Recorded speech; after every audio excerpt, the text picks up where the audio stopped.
Tunakumbuka tarehe 11 ya mwezi huu wa 3 mwaka 2026 tulipitisha mabadiliko ya wajumbe wa bodi ya kanisa la SDA, na leo tuko hapa kwa ajili ya kuizindua rasmi hiyo bodi ya wajumbe wa bodi ya wadhamini ambayo inaundwa na wafuatao: Bwana David Mpwani, naomba usimame.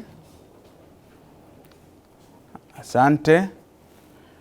Magulilo John Mwakalonge, huyu nimepata taarifa kwamba amefiwa na mzazi wake.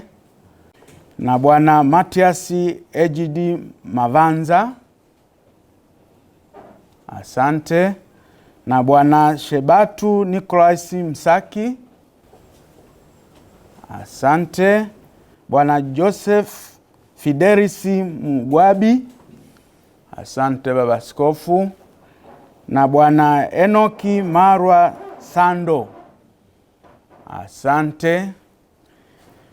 Ndugu zangu, leo tunaizindua rasmi hii bodi ambayo kwa mujibu wa sheria imekuwepo tangu tarehe 11 mwezi wa 3 2026. Ndugu zangu wajumbe wa bodi, mmepewa jukumu la kwenda kusimamia mali za taasisi ya kanisa la SDA. Niwaombe mwende mkatekeleze jukumu lenu kwa mujibu wa sheria ya usimamizi wa bodi za wadhamini sura 318, vile vile kwa mujibu wa sheria za kanisa. Nyinyi mmepewa hiyo dhamana kwa niaba ya waumini. Waumini wanawaamini na mimi kabisa wasi na waamini, kwa sababu ninyi mnaenda kutekeleza majukumu ambayo mimi natakiwa niwasimamie. Kwa hiyo niwasihi sana mwende mkatekeleza majukumu yenu kwa vizuri. Mali za kanisa ziende kuwa kwenye mikono yenu salama, na waumini waende kuona kwamba ninyi ni watu sahihi katika kusimamia mali zao. Niwashukuru sana, niwatakie kazi njema ya kusimamia mali za waumini wa kanisa. Asanteni sana.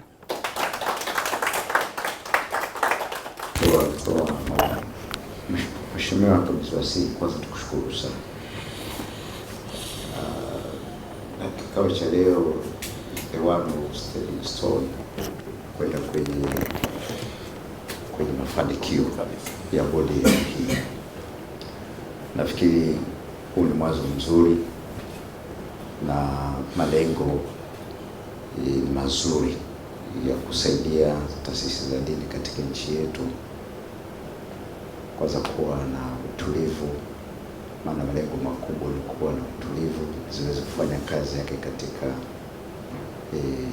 mazingira rafiki, na waumini vile vile pia kuweza kuwa na imani, ili malengo yaliyokusudia katika taasisi yao dhehebu hilo basi yaweze kufikiwa kama ilivyokusudiwa.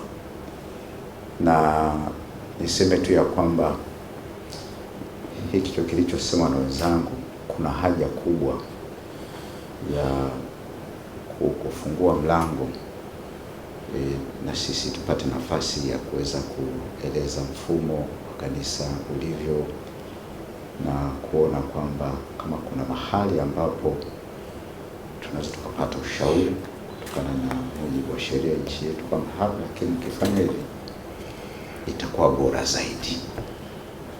Maana hapa naamini kwamba hii organ ni kuboresha zaidi, na sisi tunatamani kuboresha zaidi.